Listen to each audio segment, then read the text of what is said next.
Agora, o lance é o seguinte, tem uma coisa também que a gente tem que tomar cuidado. Vou dar alguns exemplos para vocês. Quando a gente está num determinado clube, todos nós temos o nosso nicho. Você se conversa mais com os pares, com pessoas que pensam como você e tudo mais e tal.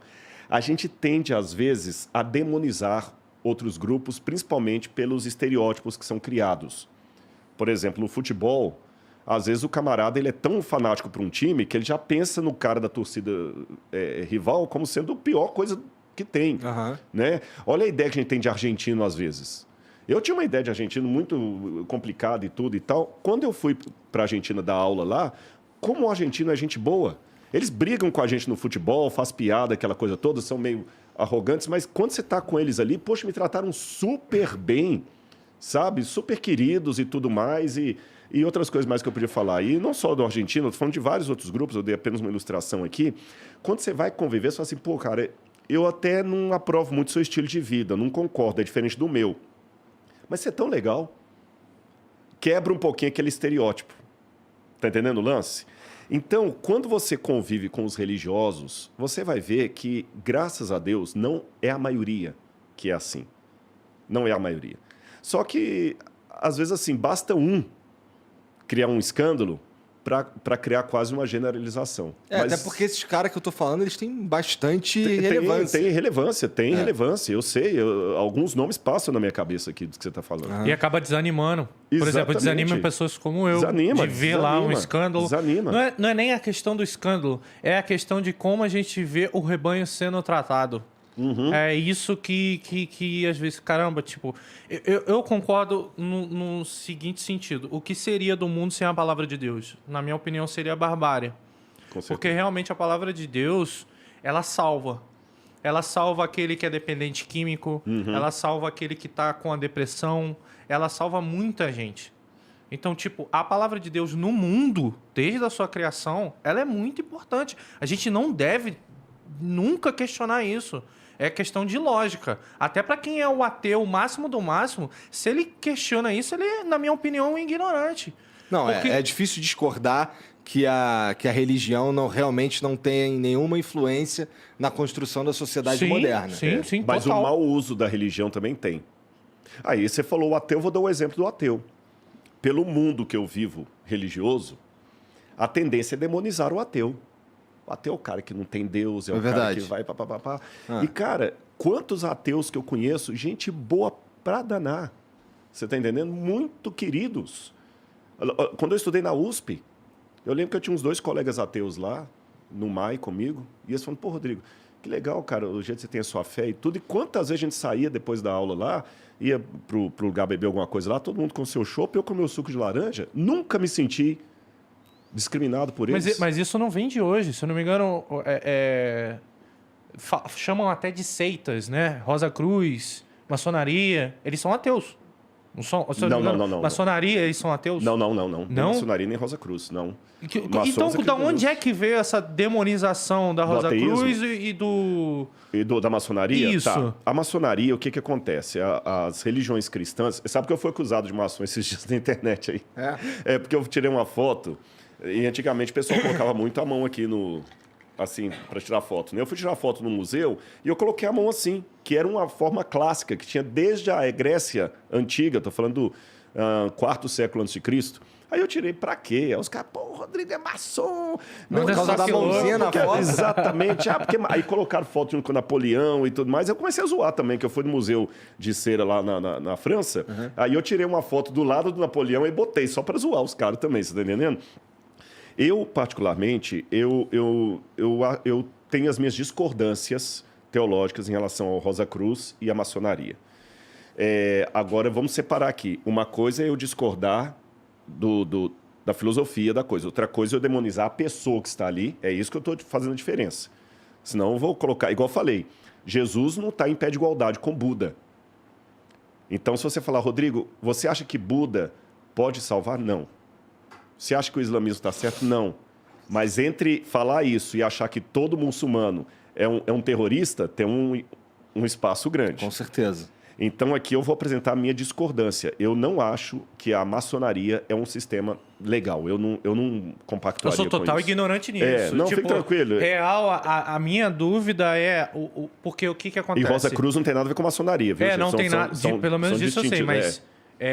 Parece que a gente falou que é a mesma coisa, mas não é. Não, não. São sistemas... A religião, ela condena total o ateísmo, correto? Tipo, não vai pro céu, tá fudido, e é isso daí. Então, tipo, por que também condena outras religiões? Só porque não segue Jesus Cristo, o Salvador?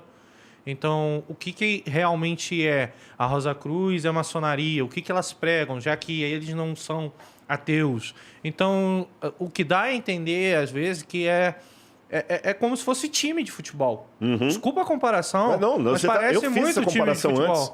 Eu fiz essa comparação aqui. E dentro da religião, mais times de futebol, tipo série A, tá ligado? Não, e assim, a gente, assim, o Rato tá falando de umas paradas que elas podem parecer, assim, muito separadas do ponto de vista religioso do que você acredita, que é Rosa Cruz, maçonaria, tudo mais. Mas tem uma vertente religiosa que, assim, do jeito, para quem tá de fora, parece ser muito próxima. E eu queria também que tu falasse sobre como é a relação, porque o católico, ele também acredita em Jesus. Claro. Ele também vê Jesus como o caminho, né? Mas eu imagino que há uma diferença primordial entre a crença... Claro. O católico guarda o domingo, eu guardo o sábado, por exemplo. E só deixando claro, a maçonaria, só para esclarecer que alguém pode confundir, a maçonaria não é uma religião. A maçonaria é uma sociedade secreta. Sim. Não é bem religião, né? O Rosa Cruz já é um segmento religioso. A maçonaria não. Dá para você ter uma religião e ser maçom, é isso? Dá. Eu conheci, por exemplo, pastores metodistas que eram maçons. Na Adventista, não. Na Adventista, não dá. Mas algumas igrejas... A Igreja Católica também, pelo menos no passado, não aceitava. Embora que o Dom Pedro I era maçom e era católico. Né? A maçonaria, agora eu não sei se é o século XV ou XVI, depois dá uma gugada aí para me corrigir, ela começou na França. A palavra maçonaria vem de maison, maison em francês é casa. Então, maçonaria são os que constroem casa, os pedreiros. Por isso que tem aquele... Esqueci o nome daquele negócio. Tem um compasso. Compasso, aquela coisa toda e tal, e tem toda uma questão mística. E assim, como eu discordo da maçonaria, você falou do catolicismo, outras coisas mais... O mundo caiu numa situação, se eu vou colocar simples como a Bíblia apresenta. O mundo hoje virou uma bagunça de crenças e tudo mais. Tanto é que o Apocalipse descreve o painel, o mosaico do mundo hoje como sendo a grande Babilônia. A palavra Babilônia é uma corruptela do acadiano, que no hebraico eles chamam de Bavel. Bavel, no acadiano é Babilu. Babilônia, significa portal dos deuses. Só que na Bíblia, eles trocaram o portal dos deuses por Bavel, que eles falam Babel na Bíblia em português, que significa confusão, confundir, mesclar. Porque na Torre de Babel, todo mundo teve uma confusão. E o Apocalipse, então, de maneira simbólica, fala que o mundo, até a volta de Jesus, vai estar numa grande Babilônia. Mas aí, quando você vai para Apocalipse capítulo 18, tem uma mensagem que diz assim: caiu a grande Babilônia. Isso está em Apocalipse 14 e Apocalipse 18. Sai dela, povo meu. Até que isto aconteça, as pessoas vão estar espalhadas nos mais diferentes crenças.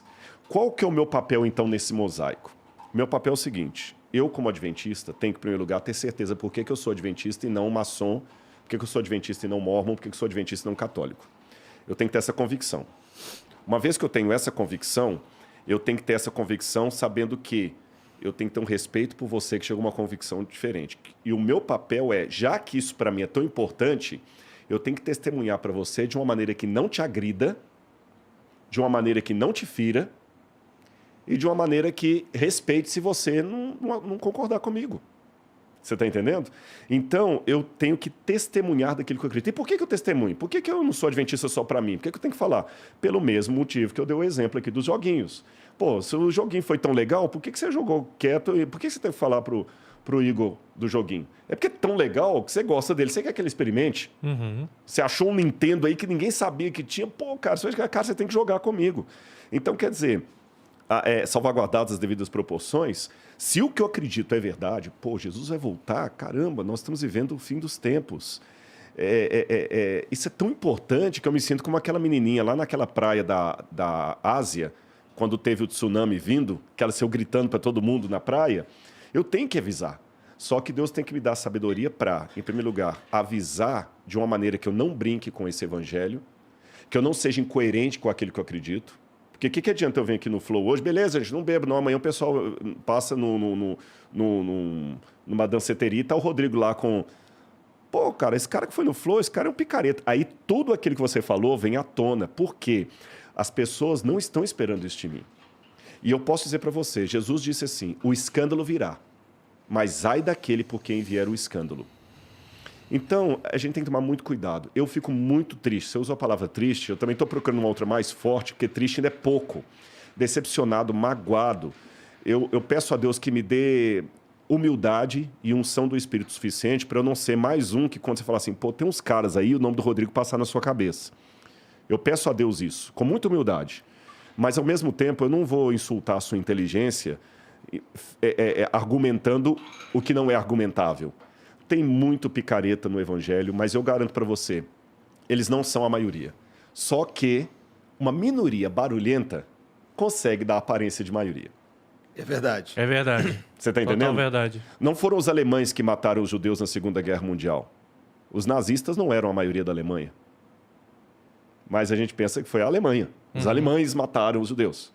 Não foram os judeus que mataram Jesus no primeiro século. Havia um grupo de judeus ali que compactuaram com os romanos para matar Jesus. Mas o que o antissemitismo diz? Os judeus crucificaram Jesus. Uhum. Até no Rio Grande do Sul tem aquela expressão assim, mas que judiação, que judiaria, que papel de judeu. Olha o que o antissemitismo fez. O antissemitismo pegou como se todos os judeus fossem assassinos de Cristo. Isso não é verdade. Então, a gente tem que saber separar. Na prática, não é fácil, porque quando a gente sofre uma decepção, a tendência é passar a régua em todo mundo.